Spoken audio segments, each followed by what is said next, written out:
Sa videong ito ay ipapakita ko ng malayuan, malapitan at mismo nating papasukin ang mistulang impyerno na sobrang laking sunog na nagaganap ngayon as we speak sa bansang Estados Unidos. Dito lang sa channel na kung ikaw ay may kaalaman, hinding-hindi ka malalamangan. And the story goes like this. Badi habang busy tayo sa pakikimarites sa kung saan magtatapos ang bangayan nila Daryl Yap at Vic Soto tungkol sa kanyang kontrobersyal na movie at pagtatapos ng buhay ni Pepsi Paloma, ay ganoon na lang na sobrang dami ng tao ang sa ngayon ay apektado ng dambuhalang sunog sa USA.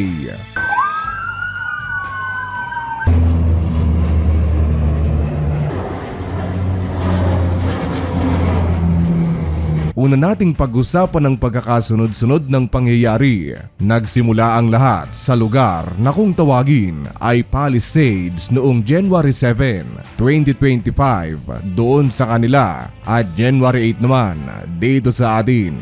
Nagsimula ito ng madaling araw mula sa maliit na apoy hanggang sa lumaki ng lumaki. Damay ang lahat ng mga tao, mapamahirap, mayaman, mga hayop at ultimo mga bahay ng international artist tulad na lamang ng mga artista na sina Mel Gibson, Paris Hilton, Kim Kardashian and many more. I won't go into details one by one sa kung paano ito kumalat at lumaki ng husto dahil hahaba ang oras natin, pero bibigyan ko kayo ng before and after photo ng sunog. Heto ang before at heto naman ang after. Heto pa ang isa.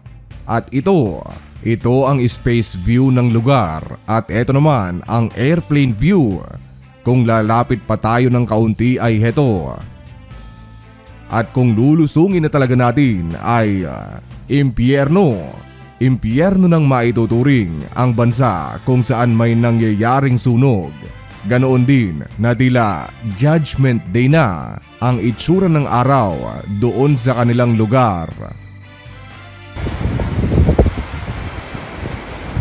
Never ever seen anything like this. I've been living here for 6 years. There's so much smoke that it is blocking the sun. You see, ang madalas na pinagmumulan ng wildfire o sunog sa kanilang bansa ayon sa the National Fire Protection Association ng United States ay ang mga kidlat.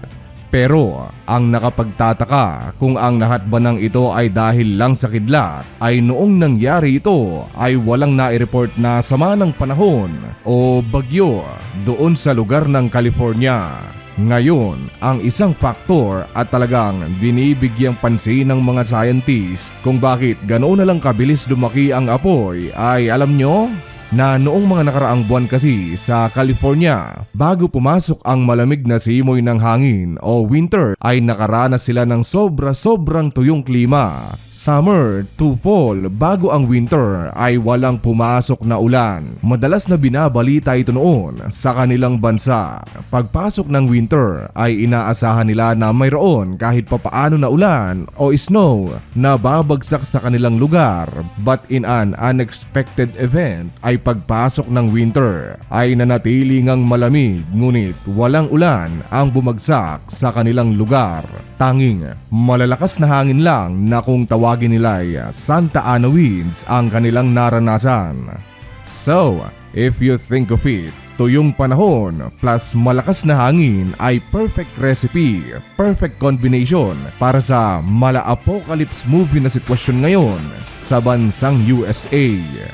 Ganoon din na nasa gilid ang lugar ng dagat kaya pag umihip talaga ang malakas na hangin ay sila ang pinakaunang tatamaan. Sa ngayon, dahil patuloy pang inaapula ang sunog ay walang konkretong sagot ang mga kapulisan o otoridad sa kung saan nagsimula ang apoy. May mga report na sinasabing ang lahat ng pangyayaring ito ay gawa ng isang kapabayaan, Kapabayaan daw ito ng isang pamilya na nagpipiknik at nakaligtaan nilang patayin ang kanilang bonfire na siyang dahilan naman kung bakit may nasunog na talahiban at kumalat ng kumalat. Alam mo buddy, may mga fire hydrant naman na nagkalat sa lugar at tingnan mo ito buddy. Ito ang reserba nilang tubig sana para tugunan ang mga ganitong sitwasyon sa kanilang lugar. Pero katakatakang nang mangyari ang malaking sunog na ito ay out of order. Napakaraming report pati na yung mga residente na meron nga silang fire hydrant ngunit wala itong lamang tubig. Out of every fire hydrant you've seen, what have you found? Right now, we're finding most of them are down or low pressure. Help was on the way.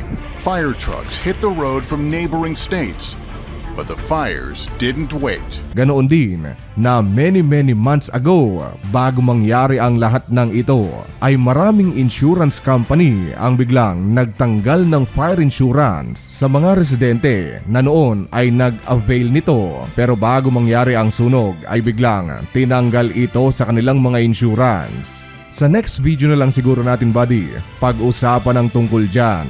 Mayroon namang mga report kung saan hindi lang isa kundi higit sa 10 ang naaresto dahil di umano naaktuhan sila ng mga tumatakas na residente na nagsisimula ng apoy. Di umano ay may mga dala silang gamit panunog tulad ng blowtorch, gas, lighter, etc. I want you to take a good look at your screen as I give you the latest information provided by Fox News.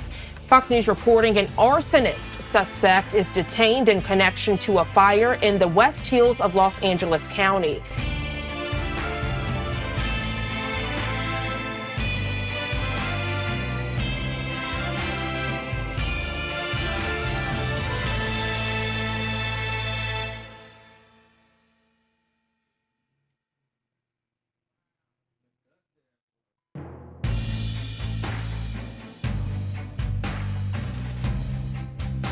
Ngayon, nandito na tayo sa parte ng ating video kung saan magsusuot tayo ng tinfoil hat at mag-iisip outside of the box dahil ang pag-uusapan naman natin ay ang katakatakang malaking coincidence na isang araw bago mangyari ang napakalaking sunog na ito sa United States ay animoy minamak o ginagawa nilang katatawanan ang buong Katoliko, kabilang na ang Santo Papa. Noong January 5, 2025 kasi, araw o oras lang bago na itala ang unang sunog, ay ini-upload at kumalat sa internet ang video na ating pag-uusapan. Ang video na aking tinutukoy ay ang ginanap na 82nd Annual Golden Globes Award. Isa itong taunang awarding ceremony para sa film and American television. Noon, ang napili nilang host ay ang tao na may pangalang Nikki Glaser o Glaser. Good evening and welcome to the 82nd Golden Globes, Ozempic's biggest night. And out of thousands or even millions na pupwede sana nilang gawing opening remarks o opening ceremony ay nag-perform lang naman siya ng isang kanta. Isang kanta na pinamagatang Pope Eular, as in Pope Santo Papa Eular. Sa kanta buddy ay makikita at maririnig natin ang tila pangmamak o pambabastos niya sa Santo Papa at sa buong Katoliko. Handa na ba kayong mapanood ito? Well, panoorin at pakinggan natin ang performance niyang ito. Who got shouted out the most? Let's look at the numbers. All right, cast and crew are leading the way with 11 mentions. Moms are holding strong with 3 shout-outs. God, creator of the universe, 0 mentions. And Mario Lopez, host of Access Hollywood, 1. All right. No surprise in this godless town. There were so many great movies this year, from Wicked to Conclave. Wait, that just gave me an idea.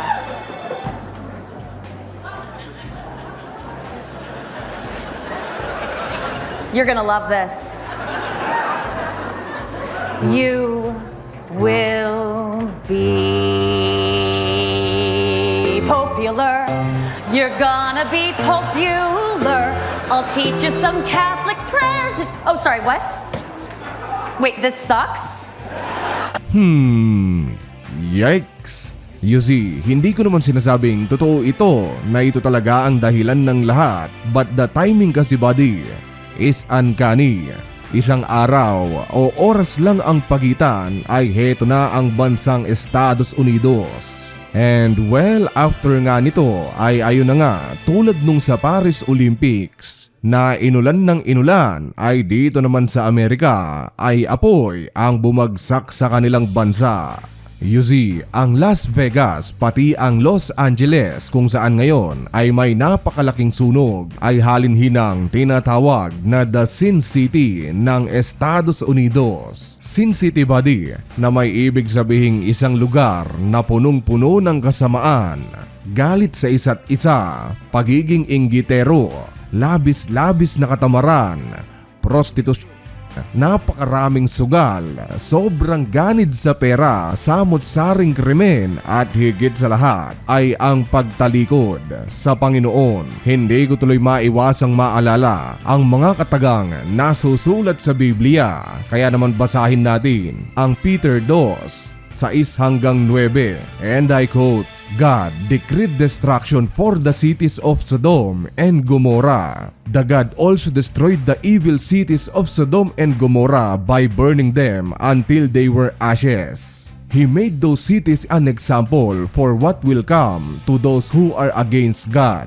But he saved a lot from those cities. A lot of good man was troubled because of the filthy lives of evil people.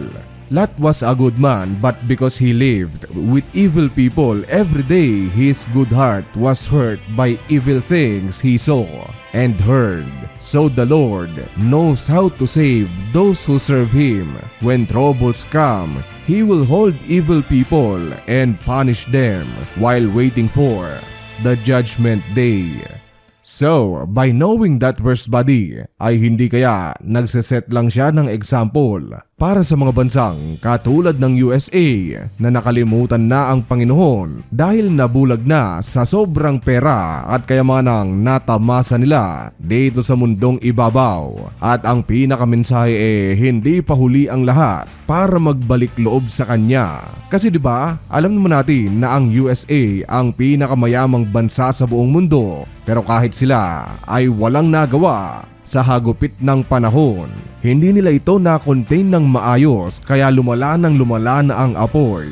Nakapagtataka lang. So buddy, what do you think? Ito bang lahat ng ito ay isang natural disaster?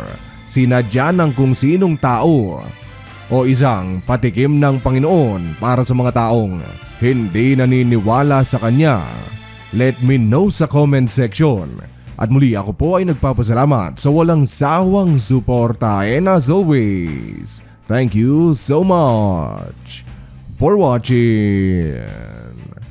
Goodbye.